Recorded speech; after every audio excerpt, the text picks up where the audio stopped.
and black guy. First of all, I need to explain this. I'm an African. You can see that, right?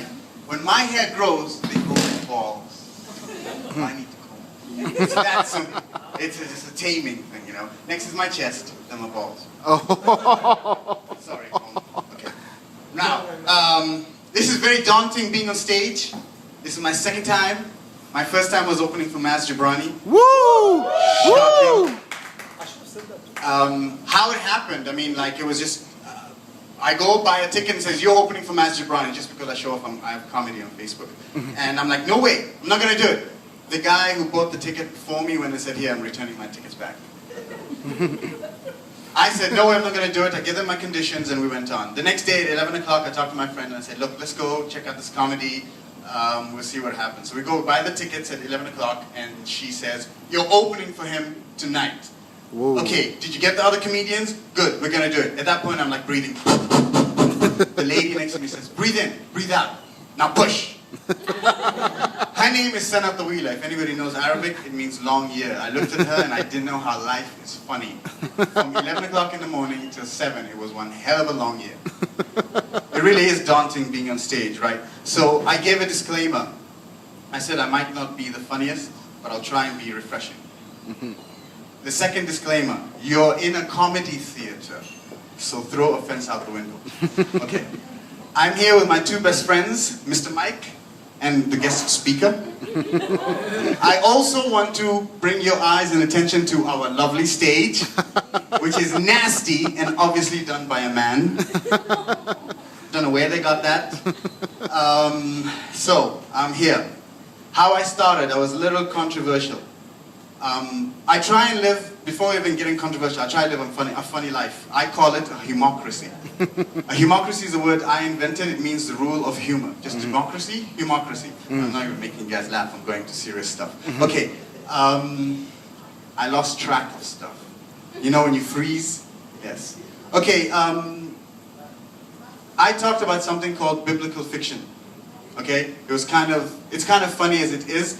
In season 1, God created man. Right? Yep. When he created man, man was lonely. So God created Eve from his rib. So what was the first thing Adam said to Eve? Give my rib back. No. Close, but he said, ow! What's the second thing Adam said to Eve? Move back, I don't know how far this thing goes. What's the third thing? What's the third thing he said to Eve? I mean, he was desperate, so he said, you don't look fat in that leaf. Now, in heaven, when they were going round, they didn't eat. You see, in heaven, early on, they didn't pee or defecate. So they burped and farted. Okay.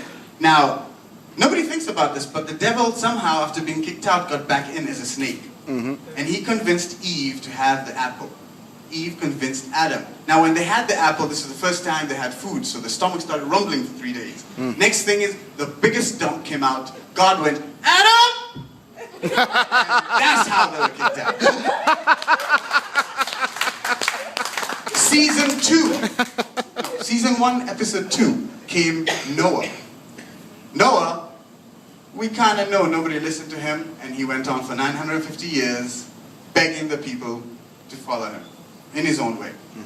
He said one day, I'll show you guys. Nobody's going to listen to me. In the end, he became the biggest financier the world has ever seen. You know why? He had all his stocks afloat while everybody was in liquidation. Season 1, episode 3, or should I say episode 5. A lady learned from Noah. She learned so well how to become a fantastic financier. She went to the bank of the Nile and picked up a little prophet. I like to play with words. That little prophet grew up, and again he had the problem Noah had. Nobody listened to him. If he lived in these times, and he came down from the mountain, those 2 tablets would be Valium. Season 1, Good. Episode 12, moving on. We come to Jesus. I'm not going to talk a lot about Jesus, but only one incident, the stoning incident. Everybody knows that they wanted to throw the stone at Mary Magdalene, right? Yep.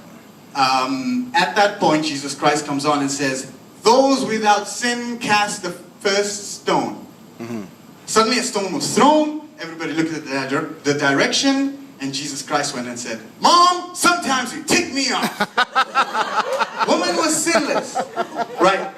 We all know that after that, something called the Last Supper happened, right? Yeah. There's a little incident. Now we have somebody called Pope Francis. I mean, I find the name Francis funny as it is. I think they're going to allow equal marriage soon just because of that name. Okay? When he gets anointed, or any pope gets anointed, at the end, a rabbi comes to the chair and gives a golden tray with a very old, shriveled envelope. The pope just has to go, "Nope," and he goes away. So the rabbi just walks away. The pope goes and says, "What is all that about?" I mean, the guy goes and says, "Every time a pope gets anointed, this is what happens. I want to know." So he goes to the rabbi. Guys, I'm talking about a rabbi.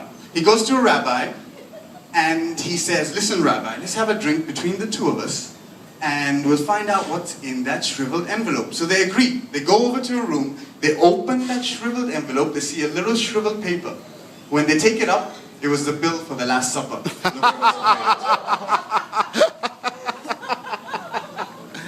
I like to see life in a funny way. As I said, it's called humocracy, which makes me a humocrat. Hopefully you guys can do it. The aim is it works on merit. The funnier you are, the higher you are, the more respect you get. It's a new world. Hopefully you guys can fall into that. Sure. Us at the OCC are in it. Join us in all that stuff. Thank you. Thank If you you. appreciate it, find me on Facebook. Yeah. I got like 40,000 people around the world. They know me. Here, you know, my first joke was to do with letters and numbers. I used to say M so W and said, "Get up, you whore." As a thinker. 0 so 8 and said, "Hey, nice belt."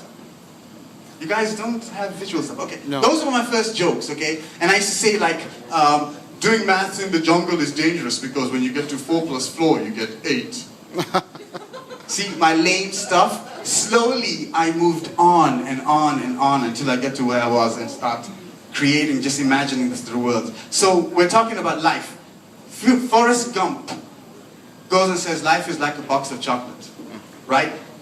I don't think it's like a box of chocolates. I think it's like a box of jalapenos. Whatever you take today could burn your ass tomorrow. Life could be like a game of Tetris. Whatever doesn't fit, flip it. So I told that to my friend, and he said, "Yes, life is like a game of Tetris, but the game doesn't work to my fingers." I told him, life is like a game of Tetris. Whatever good you do disappears quickly. Whatever bad you do could accumulate and kill you. Yeah. Yes. That's a little serious thing. Yeah.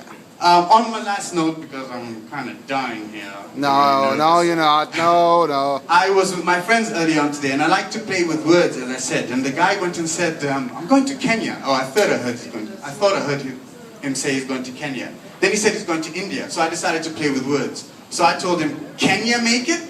Then I said, "India end, you can make it." Then I played and said, "Go away." Okay, guys. My name is Fahmi, the random black dude. Yeah. Boom, boom, bye-bye. Good job.